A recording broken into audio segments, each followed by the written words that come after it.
Sore Bapak Guru dan teman-teman, perkenalkan nama saya Cirila Revelina Timo, biasa dipanggil Reva, kelas 10 IPA 2. Di sini saya akan membawakan materi tentang biologi.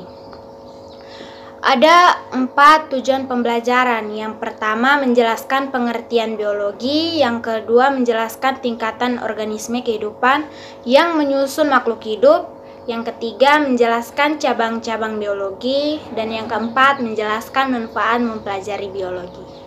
Yang pertama, pengertian biologi. Biologi berasal dari bahasa Yunani yaitu bios dan logos. Bios artinya hidup dan logos artinya pengetahuan.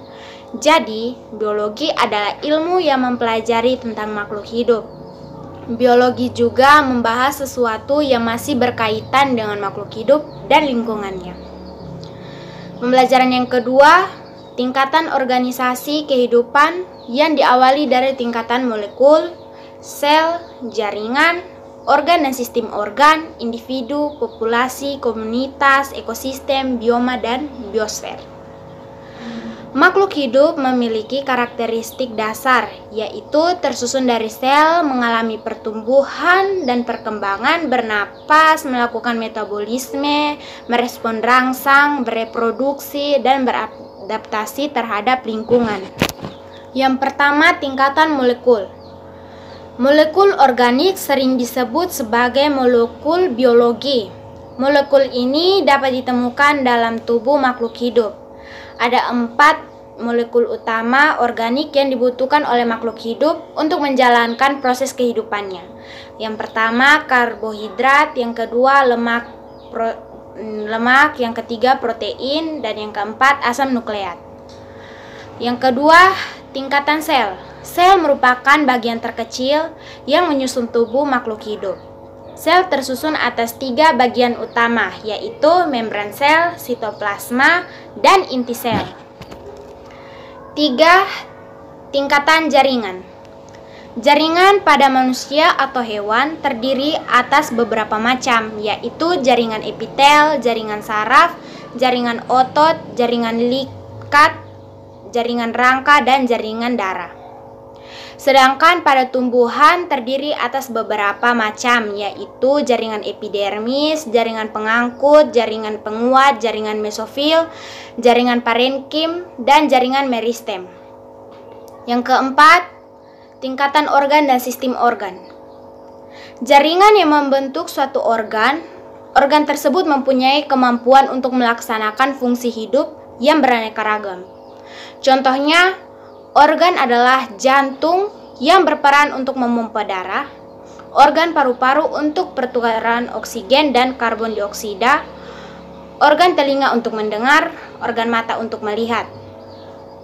Organ-organ pada tumbuhan, contohnya daun untuk penukaran gas dan berlangsungnya fotosintesis atau tumbuhan hijau, bunga untuk perkembangbiakan, dan akar untuk menyerap air dan garam-garam mineral. Organ-organ tersebut melakukan fungsi dan tugas tertentu, membentuk suatu sistem organ. Misalnya, sistem pernapasan terbentuk kerjasama dengan hidung, faring, luring, trakea, bronkus, dan paru-paru. Tingkatan yang kelima yaitu organisasi tingkat individu. Individu dapat berupa organisme bersel tunggal.